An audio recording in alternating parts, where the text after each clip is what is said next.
Hey there, this is Ben for Comms 101 doing my demonstration speech. I'm here with my lovely audience members. I'm going to hand you off to my cameraman now. So when it comes to riding a horse, one of the most essential pieces of equipment you can have is a saddle. So I'm here with my guy Denver today, and we're going to talk about how to put on a Western saddle. It is important to note there are two main types of saddles, both Western and English. But I do ranch work, and so I use a Western saddle, but that's another video. So there are three main steps to putting on a saddle, involving the pad, the saddle itself, and then the rigging. So let's get into things. The first part of putting a Western saddle on is starting with your saddle pad.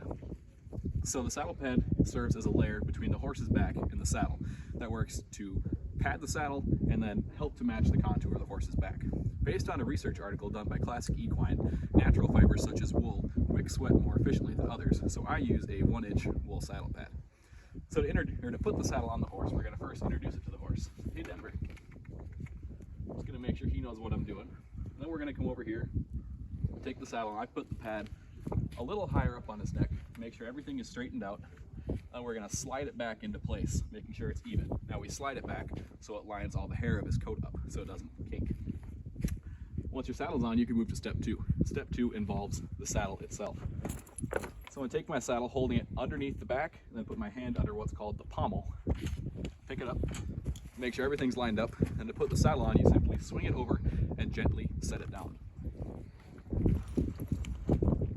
It's important to be gentle so that you don't startle your horse. Now, once your saddle is in place, you have to look at your saddle fit and be sure your saddle is in the correct position on the horse. Now, based on a research done by a saddle tree maker, now the tree is the frame of the saddle that runs about right through here. The tree of the saddle should sit right in the pocket of the shoulder so it does not restrict movement. So what I like to do is slide my hand beneath, feel for that saddle tree, which often lines up with this screw, and make sure it's right in the pocket of the shoulder so we're not going to restrict Denver's movement at all.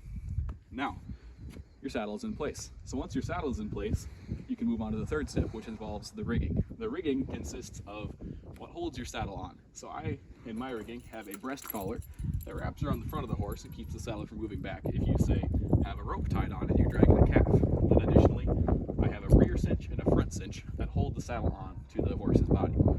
So to put your rigging on, we're going to first pick it off the saddle and release the cinches from the cinch keeper and drop them down. Now, once your cinches are dropped down, we can move to the left side of the horse.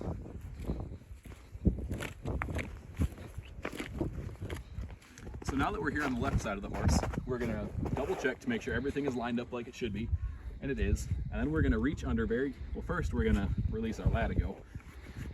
The latigo is the strap on the saddle.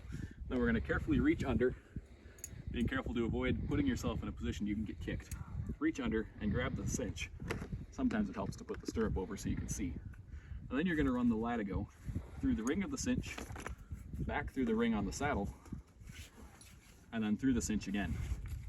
Now your horse will likely react to this, so you can gently snug it up and then drop the pin through the hole on the latigo, pull everything tight, around the excess through the keeper.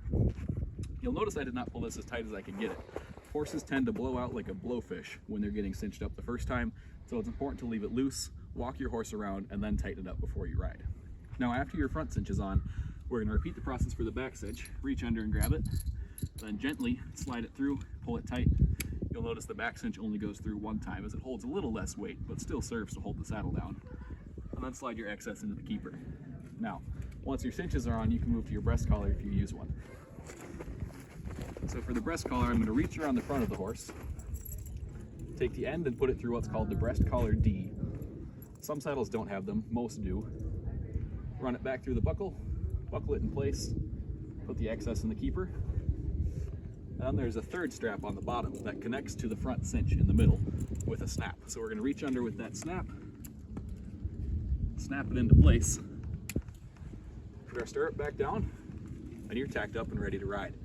So in conclusion, there are three main pieces to saddling a horse: the saddle pad, the saddle, and the rigging. It is very important to note that saddling a horse and riding a horse is a dangerous activity and should only be done with a trained professional around. However, now you have the basic information so you are ready to tack up and ride. Thanks very much.